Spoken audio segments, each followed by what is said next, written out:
Marwari media आप देख रहे हैं। आज 26 जून 2025 गुरुवार का दिन, हिंदू तिथि आषाढ़ माह की प्रतिपदा, यानी कि आज आषाढ़ महीना शुरू हो गया है और आज एकम है। नजर डालेंगे आज की बड़ी खबरों पर। शुरुआत करेंगे दुनिया की बड़ी खबर के साथ। फिलहाल पूरी दुनिया के लिए अच्छी खबर यह है, इजराइल और ईरान के बीच जंग के 12 दिनों के बाद यानी कि मंगलवार को सीज फायर हो गया। दोनों देशों ने इसकी पुष्टि भी कर दी है। हालांकि दोनों ही देश अपनी अपनी जीत के दावे कर रहे हैं। इजरायली पीएम बेंजामिन नेतन्याहू ने कहा है कि ईरान के खिलाफ इजराइल ने ऐतिहासिक जीत हासिल की है जो पीढ़ियों तक याद रखी जाएगी। उन्होंने कहा कि हम शेर की तरह उठे और हमारी दहाड़ ने तेहरान को हिला दिया। दूसरी तरफ ईरानी विदेश मंत्री अब्बास अरागची ने कहा है कि उनका देश न्यूक्लियर प्रोग्राम बंद नहीं करेगा। उन्होंने कहा कि हमने इस तकनीक को हासिल करने के लिए बहुत मेहनत की है, हमारे वैज्ञानिकों ने बलिदान दिए हैं।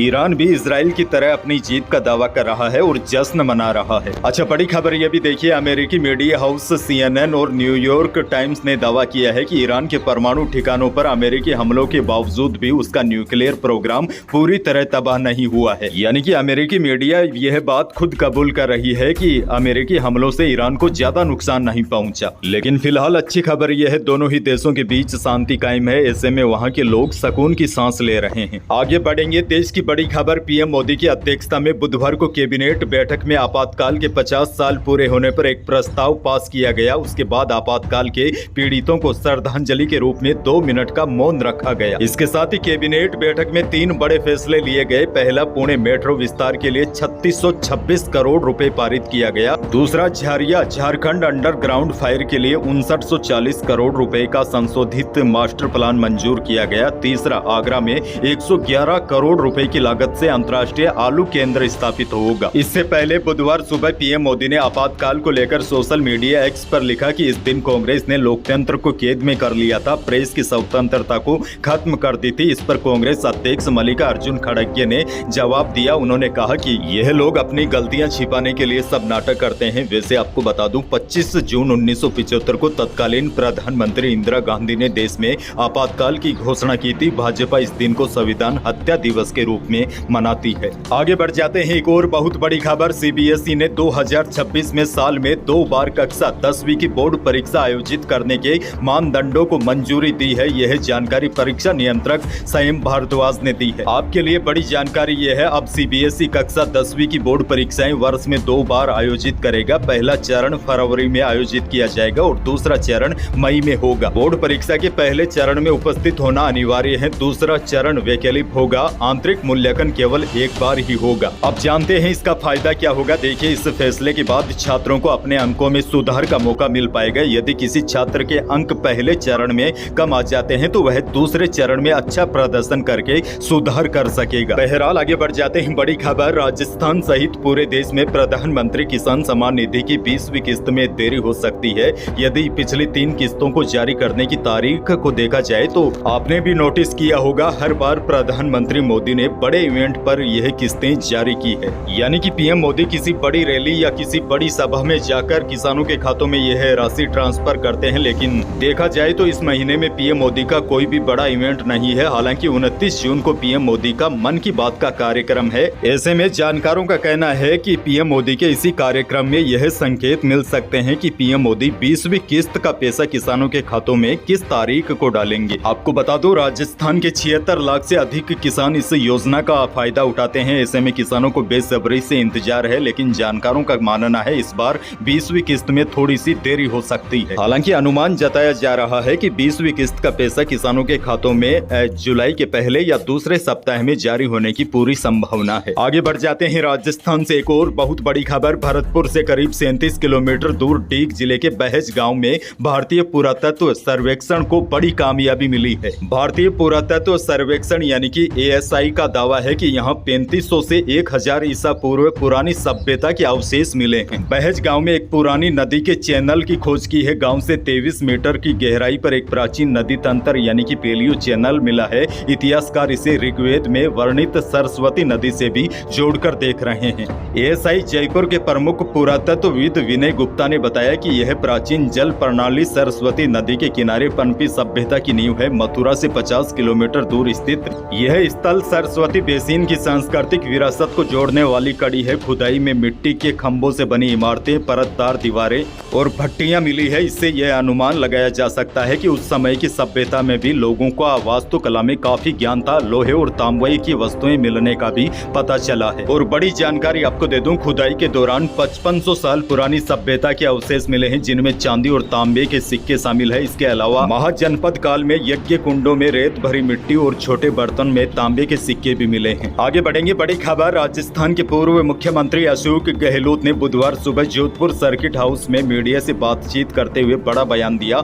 उनका कहना है कि मुख्यमंत्री भजनलाल शर्मा को पद से हटाने के लिए राजस्थान से लेकर दिल्ली तक बड़ा षड्यंत्र चल रहा है। गहलोत बोले, उन्हीं की पार्टी के कुछ नेता जो दिल्ली और राजस्थान में सक्रिय हैं, यह साजिश रच रहे हैं। प्लानिंग पूरी हो चुकी है, लेकिन सीएम इसे गंभीरता से नहीं ले रहे हैं। हालांकि गहलोत के इस बयान के बाद बीजेपी के नेताओं ने तुरंत पलटवार करते हुए कहा कि जिस व्यक्ति को खुद हमेशा कुर्सी जाने का डर सताता रहता था, वह आज दूसरों को हटाए जाने की बातें कर रहे हैं। उन्होंने अपनी ही पार्टी के नेताओं को आगे नहीं बढ़ने दिया। बीजेपी नेताओं ने कहा है कि अशोक गहलोत हटने और घटने से आगे कभी नहीं बढ़ पाए हैं। एक और बड़ी खबर, प्रदेश में फर्जी गौवंश दिखाकर करोड़ों रुपए का फर्जी भुगतान उठाने का मामला सामने आया है। इनमें जयपुर समेत प्रदेश के 8 जिलों की गौशालाएं हैं, लेकिन अकेले जैसलमेर जिले में 28 गौशालाएं हैं जिन्होंने गायों के नाम पर फर्जी भुगतान उठाया। अब इन गौशालाओं से रिकवरी के लिए ऑडिटर जनरल की ओर से नोटिस भी जारी किए गए हैं। वहीं एसीबी भी इस मामले की जांच में जुट गई है। दरअसल पहले पशुपालन विभाग ने जांच करवाई थी। जैसलमेर का मामला पकड़ में आने के बाद मंत्री ने पूरे प्रदेश के अन्य गौशालाओं में भी जांच के आदेश दिए हैं। दरअसल पहले जांच में सामने आया था कि कई गौशालाओं ने डुप्लीकेट टैग के जरिए भुगतान के लिए आवेदन कर रखा है। इसके बाद इन 28 गौशालाओं में 49,314 फर्जी गौवंश के नाम पर 29,58,84,000 रुपए की सब्सिडी रोकी गई है। आगे बढ़ेंगे, जयपुर से बड़ी खबर। जयपुर में खिलौने वाले रिमोट से बिजली के मीटर की रीडिंग को कंट्रोल किया जा रहा था। बिजली विभाग की विजिलेंस टीम ने मंगलवार को 3 घरों में यूजर्स पर जुर्माना लगाया है।